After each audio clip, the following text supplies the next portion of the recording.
अब मैं तुम्हारे शरीर को वज्र का बनाने जा रही हूं।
ये संकेत है कि कुछ बड़ा होने जा रहा है गुरुपुत्र।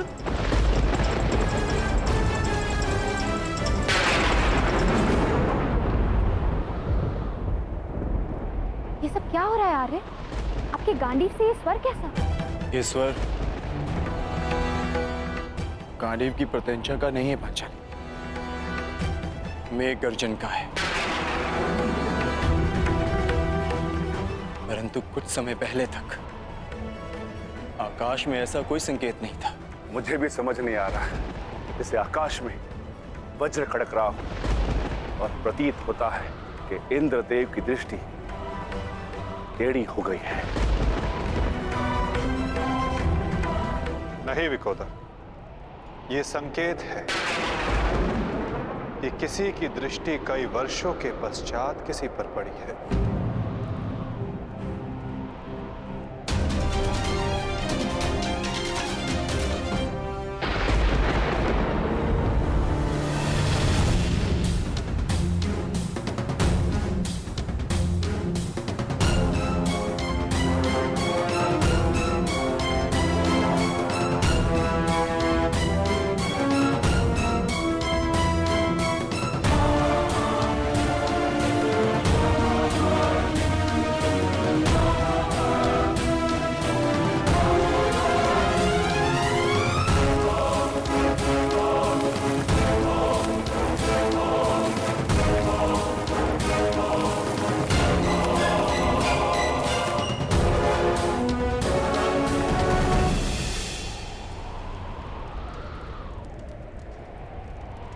मेरा मंतव्य पूर्ण हुआ पुत्र। अब कोई तुम्हारा वध नहीं कर पाएगा। महादेव के आशीर्वाद और मेरे तप के प्रभाव से तुम्हारा संपूर्ण शरीर वज्र का हो गया है, जिसे क्षति पहुंचाना असंभव है।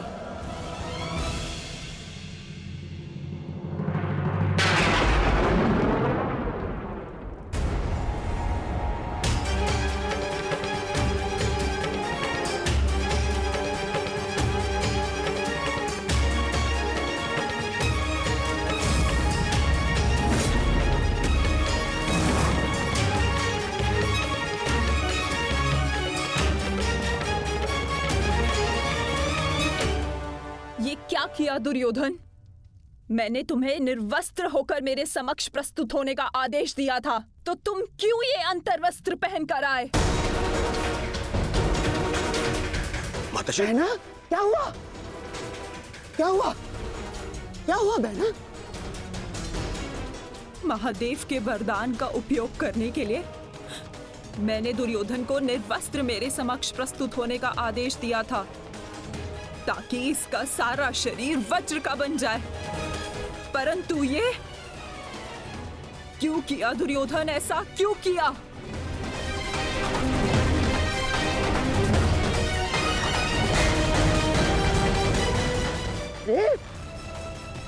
तुम कभी कभी बुद्धि का भी प्रयोग कर लिया करो।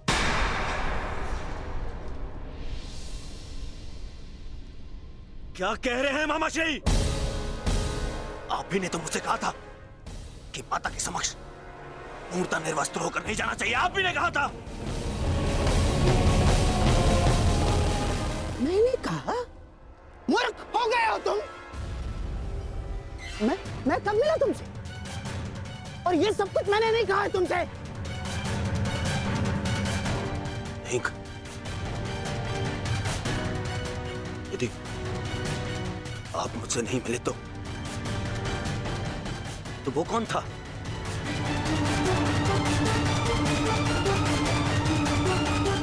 आपके पश्चात मुझे वो छलिया वासुदेव मिला था। वो छलिया कृष्ण।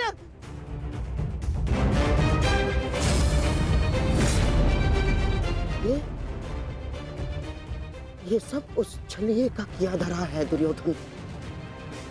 मैं यहाँ से चलकर जाऊंगा, माताश्री का आदेश है। परंतु यहाँ से महल तक का मार्ग बहुत लंबा है प्रभु, आपको कुछ पहनना होगा। परंतु आप इस भांति अर्धनग्न अवस्था में। मेरी माता का आदेश है। माता पिता के आदेश का अक्षरशः पालन करना कोई आपसे सीखे युवराज। माता के समक्ष यूं अवघड़ बनकर जाओगे? लो, इसे अंगवस्त्र बनाकर धारण करो। जब आपकी माता ने अपने समक्ष आपको नग्न अवस्था में आने का आदेश दिया है, तो फिर आप ये पहनकर क्यों जा रहे हैं? उस अवस्था में जाइए जिस अवस्था में आपको आपकी माता ने बुलाया है।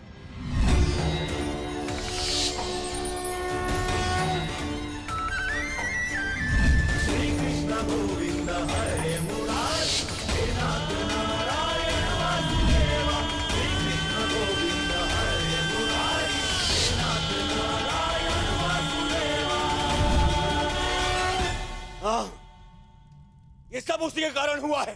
मैं उसे नहीं छोड़ूंगा, मैं उसे जीवित नहीं छोड़ूंगा, जीवित नहीं छोड़ूंगा मैं उसे।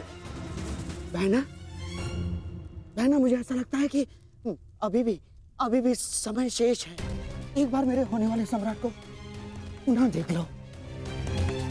दुर्योधन, उतारो तुम्हारी ये अंतर्वस्त्र, उतारो। अरे तुम समझ सकते?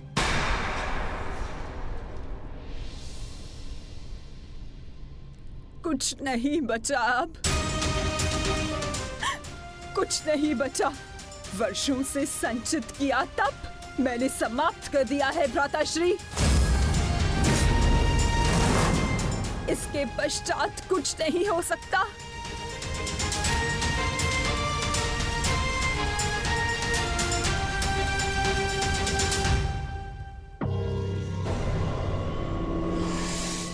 माता, मुझे क्षमा कर दीजिए, परंतु जितना आपने दिया वो पर्याप्त है। माता, मेरे मित्र का प्रतिशोध लेने के लिए, उन पांडवों का अंत करने के लिए इतना भी पर्याप्त है। माता, कमर से ऊपर सब कुछ वज्र का बन गया है माता, और नियम अनुसार भीम कमर से नीचे गदावार नहीं कर सकता।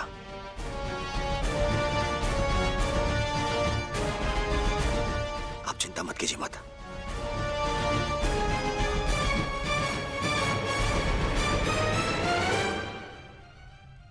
मुझे मेरे युद्ध के लिए सज्ज होना है। मुझे आज्ञा दीजिए माता। मैं वचन देता हूं कि मैं आपके इस आशीर्वाद को व्यर्थ नहीं जाने दूंगा। प्रणिपात माता। विजयी भव पुत्र, अवश्य ही तुम्हारी विजय हो।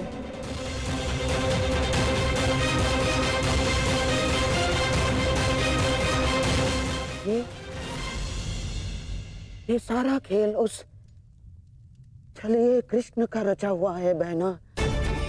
इसीलिए इस समय उसके मस्तिष्क में कोई ना कोई चाल तो अवश्य चल रही होगी। आप कहना क्या चाहते हैं भ्राताश्री? इसने जरासंध जैसे महायोद्धा के 2 टुकड़े करवा दिए।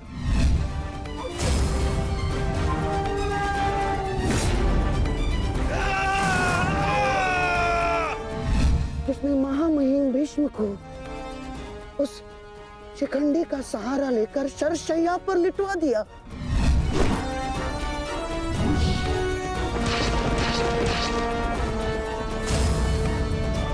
जिसने महाधनुर्धर अंगराज कर्ण का वध करवा दिया बहना। मुक्त करो अंगराज को पार्थ, अंजलि का अस्त्र का प्रयोग करो।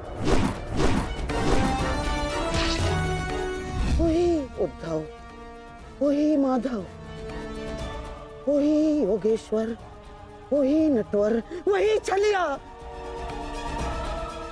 उसके मस्तिष्क में इस समय कोई ना कोई योजना अवश्य चल रही होगी। नहीं, इस बार मैं कृष्ण को कोई छल नहीं करने दूंगी। समय आ गया है। आज के महायुद्ध के लिए सज्ज हो जाओ।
ये गांडीव इतना भारी लग रहा है माधव कि उठा ही नहीं उठ रहा।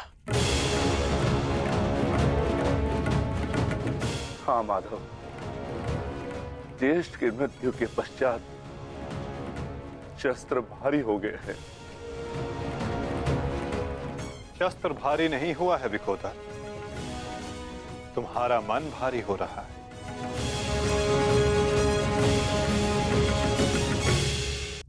शस्त्र भारी नहीं हुआ है विकोदर, तुम्हारा मन भारी हो रहा है। मन को हल्का करो, भुजाओं में बल स्वतः आ जाएगा।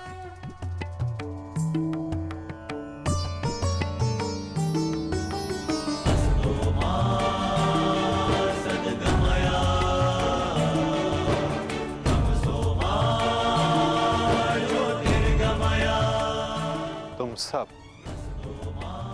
अपने ज्येष्ठ कर्ण के लिए उनके मन की इच्छा, उनके लक्ष्य को पूर्ण करके अपने मन को हल्का कर सकते हो। कर्ण के पश्चात अब तुम सबको उसके परिवर्तन के लिए ये युद्ध करना होगा।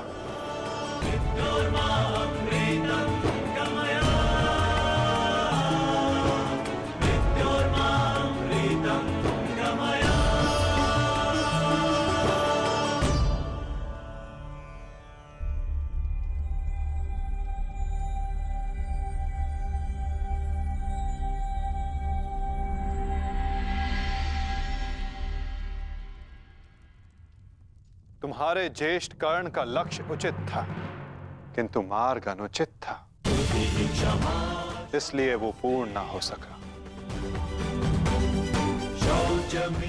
और तुम सबका मार्ग धर्मपथ है, सत्य है, परंतु तुम सबका लक्ष्य अनुचित था, प्रतिशोध।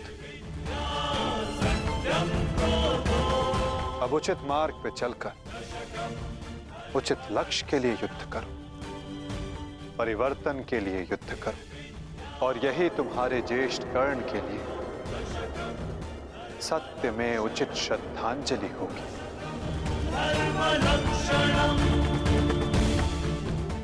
और परिवर्तन तब तक नहीं आ सकेगा जब तक दुर्योधन जीवित है।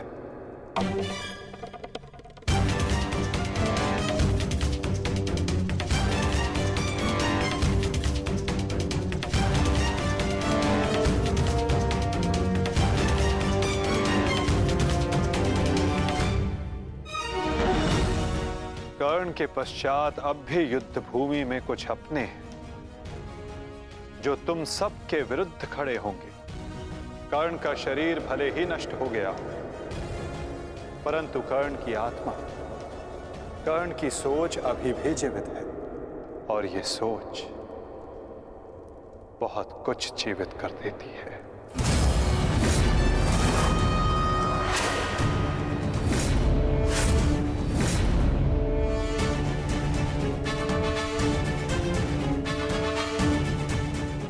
युद्ध का 18वां दिन।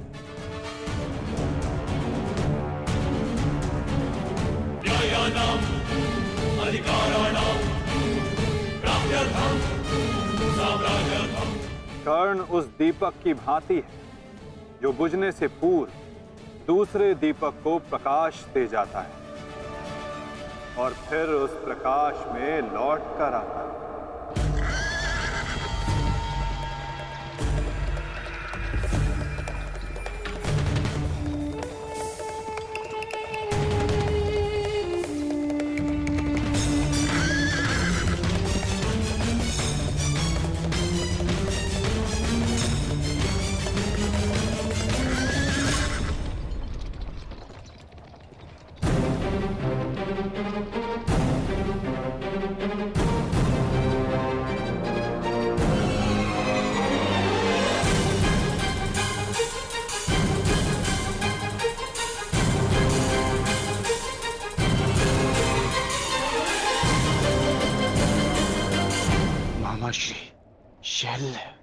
कहा था ना पार्थ, इस युद्ध में कुछ और अपने होंगे जो तुम्हारे विरुद्ध खड़े होंगे।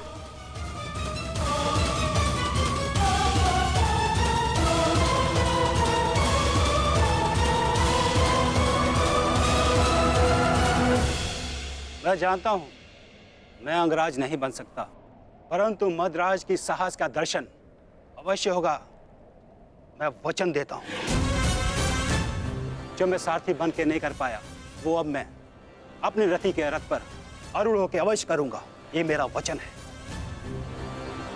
मैं वचन देता हूं कि आज का दिन सदा स्मरण रखा जाएगा।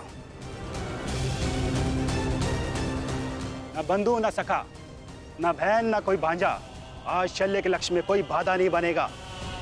आज शल्य प्रायश्चित करेगा एक महान योद्धा के मृत्यु के सहायक होने के अपराध में। आज शल्य प्रायश्चित करेगा अपने अपराध का।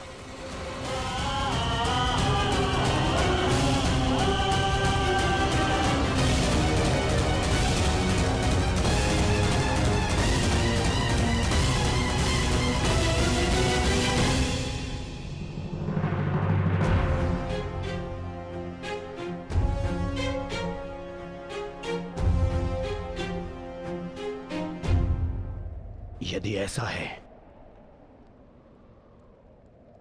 तो आज साथ मिलकर लड़ेंगे शैल्य।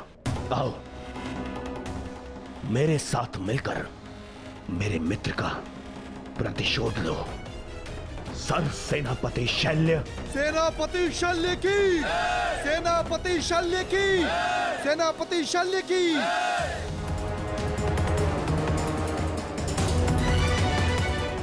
आज तुम बाण होगे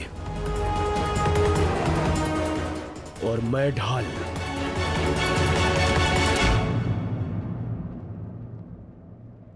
मित्रगण के लिए और ये मेरे पश्चाताप के लिए।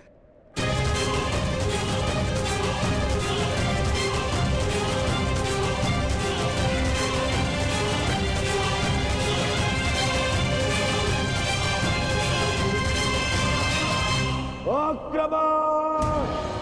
आक्रमण!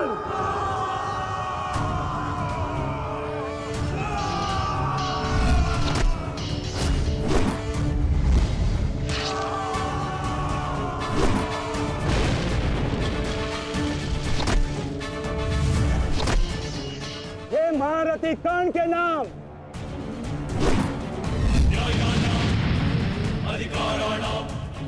ये मित्रगण के लिए।